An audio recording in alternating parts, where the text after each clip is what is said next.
Porque hoje, sexta-feira, dia 19 de abril, encerra a janela de transferência doméstica, ou seja, aquela janela de jogadores aqui no Brasil que podem mudar de clube. E fecha às 19 horas e dificilmente o Peterson deixará o Atlético Paranaense. Mas por que eu estou falando isso? Porque ele pertence ao Flamengo, está emprestado ao Atlético Paranaense, mas depois ali de alguns dias ele acabou sendo afastado pela diretoria por um ato de indisciplina, chegando atrasado a treino. Continua afastado, fora dos planos da diretoria do Furacão.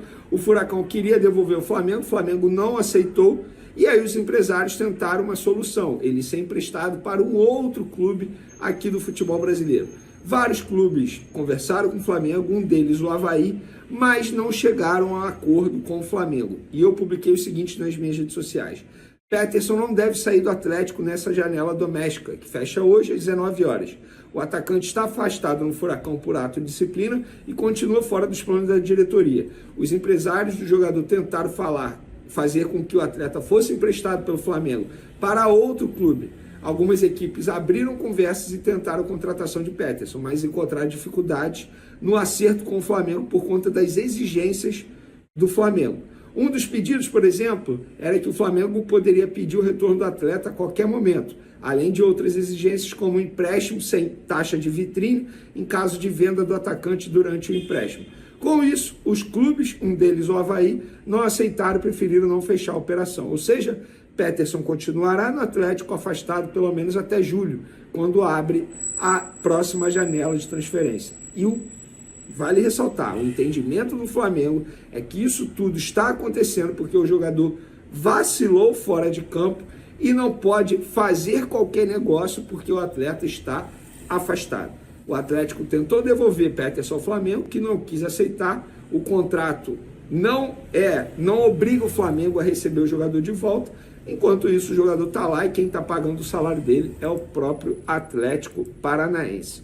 Outra coisa, galera, vamos mudar de assunto aqui, falar do volante Alan, porque ele deu uma entrevista à Flá TV e disse que já vai chegar no seu ápice no clube. Rapaz, gostei da declaração. Ele falou o seguinte, abre aspas: eu não estava feliz com essa situação, ele jogando mal e tal, e já era fã do Tite antes de conhecê-lo pela história. Todos os meus amigos que já trabalharam com ele falam bem dele. E agora sou mais fã ainda porque é um cara humano, entende o lado do jogador e o que ele fez por mim, eu tenho muito a agradecer a ele pela paciência. Porque era muito fácil ele chegar e falar assim: olha, você não está rendendo, não me serve, vamos trocar. Ele não quis saber o porquê, entendeu, esperou e agora a gente está colhendo frutos. Tenho muito a agradecer a ele e seguir evoluindo. Já eu chego no meu ápice, que foi com a camisa do Atlético Mineiro, obviamente, tanto é que fez o Flamengo investir aí 9 milhões de euros para tentar a contratação. Para contratar esse jogador junto ao Atlético Mineiro. Vamos falar agora do Everton Cebolinha, galera. Vocês já viram aí nas outras redes sociais que a gente publicou. Everton Cebolinha não tem lesão, tá? Os exames não constataram lesão, apenas o edema, mas o jogador dificilmente terá condições de atuar contra o Palmeiras no domingo, porque vai ter que fazer tratamento ali no local da lesão, do edema, enfim. Eu sei que muita gente diz que edema não é lesão, mas tem um edema ali, que é no local do tornozelo direito, tendão direito, ele está sentindo dores ali, então ele vai ter que fazer um tratamento intensivo, mas diante do Palmeiras aí dificilmente ele terá condições. O lado bom é que o Flamengo tem o Bruno Henrique para atuar pela ponta esquerda, e aí você bota obviamente o Luiz Araújo para atuar pela ponta direita. Mas eu considero um baita desfalque, um jogador que estava sendo importantíssimo, independentemente se ele seria titular ou não, seria Bruno Henrique ou não, mas a gente tem que pensar que é um jogo extremamente difícil contra o Palmeiras no Allianz Parque. Inclusive, por ser grama sintética, faz com que o departamento médico tenha até um pouco de receio em forçar a entrada do Everton Cebolinha. Mas óbvio que vai fazer falta, estamos falando de um duelo muito difícil para o Flamengo. E por falar nesse duelo, Rodolfo Landim apareceu em um vídeo aí divulgado pelo parceiro Paparazzo Rubro-Negro, explicando a visão do clube sobre a fala do Tite, que repercutiu bastante, sobre poupar ou não, e dando uma cutucada no Palmeiras. Ele disse o seguinte: vamos ter que subir para 4.000 metros de altitude, ele está se referindo ao jogo contra o Bolívar na próxima semana. 4.000 metros de altitude para jogar na Bolívia 3 dias depois do jogo contra o Palmeiras. Então, cara, você tem que fazer escolhas e tem que ir usando o teu plantel e administrando o plantel. No fundo, o que eu acho que o Tite quis dizer ali, e que para mim é óbvio, é que nós vamos ter que administrar. Vamos dizer assim, a escalação dos jogadores de acordo com os campeonatos e tentando priorizar alguma coisa. Ao continuar o raciocínio, Landim citou como exemplo a derrota do Palmeiras por 1-0 para o Internacional na última quarta na Arena Barueri, pela segunda rodada do Brasileirão, e ainda alfinetou o Alviverde com relação ao palco do jogo contra o Flamengo. Porque para jogar em casa o Palmeiras vai abrir mão de um setor da arquibancada onde terá o palco do show da banda Soeto, que acontecerá na véspera do duelo. Ele disse o seguinte, o Rodolfo Landim: então é o seguinte, vou ter um jogo aqui, esse jogo não é tão ruim, não é tão difícil, mas o próximo já é um gramado duro. Será que compensa eu botar ele para jogar aqui ou resguardar um pouco mais para botar contra o Palmeiras, na casa do Palmeiras, num gramado sintético? Porque o Palmeiras jogou ontem, quarta-feira, e perdeu, mas perdeu em Barueri, não perdeu num gramado sintético.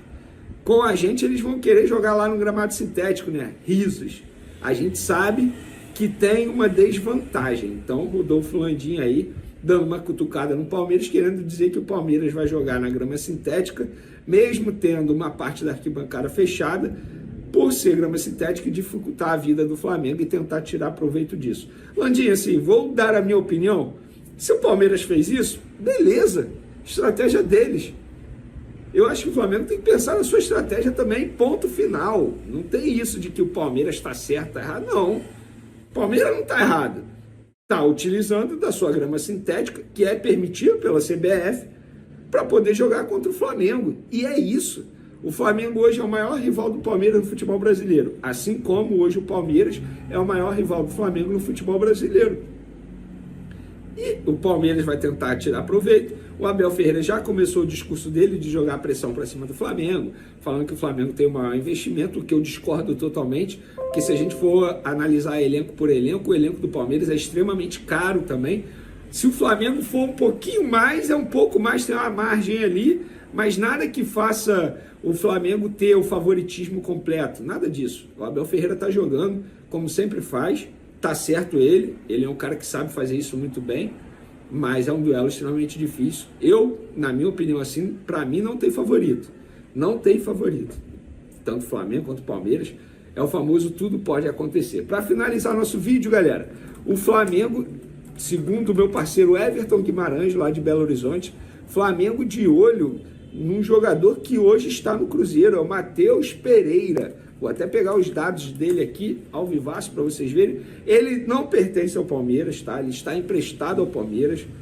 Ele está emprestado pelo Al-Wahda, pelo Al-Hilal, desculpa, nossa, é tanto Al aqui lá no mundo árabe. Ele está emprestado pelo Al-Hilal ao Cruzeiro. Até o meio dessa temporada, o Cruzeiro tem uma opção de compra desse jogador. E segundo meu parceiro Everton Guimarães, jornalista super conhecido, inclusive um abraço para ele, o Flamengo está de olho nesse jogador. E aí o Cruzeiro tem essa opção de compra, a ver se o Cruzeiro vai exercer a compra ou se o Flamengo vai querer contratar esse jogador de maneira definitiva, caso o Cruzeiro não faça a compra. Lembrando que o Cruzeiro... que é a grande rivalidade interestadual do futebol brasileiro, porque é uma rivalidade de conquistas, de protagonismo, né? Ela se construiu assim. Ela começa em 16, quando o Palmeiras é campeão brasileiro e tira uma onda com a história do cheirinho, que o Flamengo brincava, que havia cheirinho de título. E de lá para cá ela só foi aumentando, porque são os times que disputam todos os anos os principais títulos do futebol brasileiro. Então quando começa uma temporada, de 18 para cá, a gente sempre olha esses dois como os times candidatos a tudo. Aí aparece um Atlético Mineiro num ano, o Fluminense no outro, mas Palmeiras e Flamengo nunca saem da lista de favoritos. E isso está gerando uma rivalidade. Se você chegar no elenco do Palmeiras hoje e perguntar qual é o seu grande rival, eu garanto para vocês que pelo menos 90% dos jogadores vão responder Flamengo. Não vai ser Corinthians, São Paulo, Santos, vai ser Flamengo. Porque é com o Flamengo que esses jogadores têm duelado pelos principais títulos. A gente vai mostrar, inclusive, para vocês essa balança de títulos de 16 para cá. E é uma balança favorável ao Palmeiras. O Palmeiras de 16 para cá conquista mais do que o Flamengo, embora o Flamengo, no confronto direto, vença mais jogos do que o Palmeiras. Então veja, Libertadores, 2-2. Uma das Libertadores do Palmeiras é vencida sobre o Flamengo na final, se vocês quiserem usar isso como critério de desempate.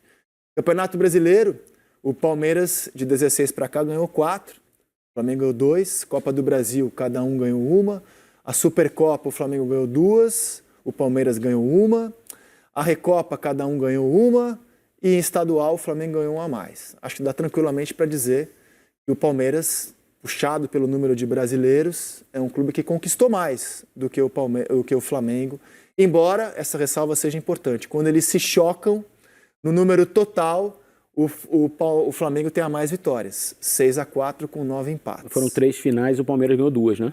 Uma Supercopa e a Libertadores. E o Flamengo ganhou uma Supercopa. É. No confronto direto de final, o Palmeiras levou a melhor. É que esse recorte de 2016 bota um processo ainda de construção do Flamengo, quando o Palmeiras, estava mais em consolidado. tese, já estava mais consolidado. Sem né? dúvida.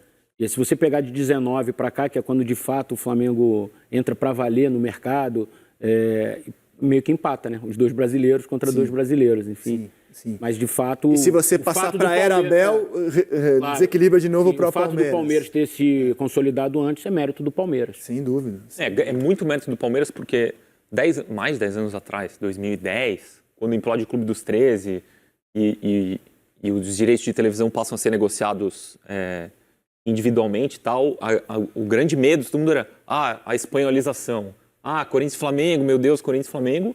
E quem se consolidou como o grande rival do Flamengo foi o Palmeiras. Tem muito mérito do Palmeiras, que não é a maior torcida de São Paulo, e mesmo assim conseguiu, no recorte ali de 2012, desde que o Palmeiras caiu ali, né, 2012, de lá para cá, desde que o Palmeiras voltou para a primeira divisão, o Palmeiras é um clube mais sólido que o Corinthians, mais sólido que o São Paulo, é o clube que se consolidou nesse outro polo de oposição ao Flamengo. É muito mérito. Que é o clube mais sólido do Brasil hoje. Mais até do que o Flamengo, eu acho. É um clube politicamente pacificado. Você vê assim, consegue ter uma tranquilidade no departamento de futebol com o mesmo diretor de futebol executivo há algum tempo, que é o Anderson Barros, com o mesmo técnico, o técnico mais longevo do futebol brasileiro. Verdade. E tem algo que o Flamengo está sonhando e está brigando internamente, que é o estádio. É verdade. O Flamengo hoje vive esse dilema do estádio. Maracanã constrói um estádio próprio, ainda que não possa... Não é uma relação perfeita. Jogar sempre que quer no seu próprio mas estádio. Não é uma relação perfeito. perfeita, mas é uma casa para chamar de foi a partir do estádio que o time também conquistou muito títulos. Foi verdade. Mas o Flamengo também não pode jogar no Maracanã quando quer. Ano passado ele teve que sair do Maracanã por causa da final da Libertadores. Mas o governo tem direito a algumas datas. Não, mas pôde usar quando quis. Saudações rubro-negras, sejam todos bem-vindos e bem-vindas, pessoal. Esse aqui foi mais um vídeo, né? Reforço aí do Cruzeiro chegando no Flamengo. Será que vai dar certo essa contratação, rapaziada? Já comente aí e deixa a sua opinião, beleza? Esse aqui foi mais um vídeo do nosso canal, espero que vocês tenham gostado. Se você não é inscrito, inscreva-se, deixa o like, se Deus permitir. Mais tarde voltarei com mais informações do nosso Mengão.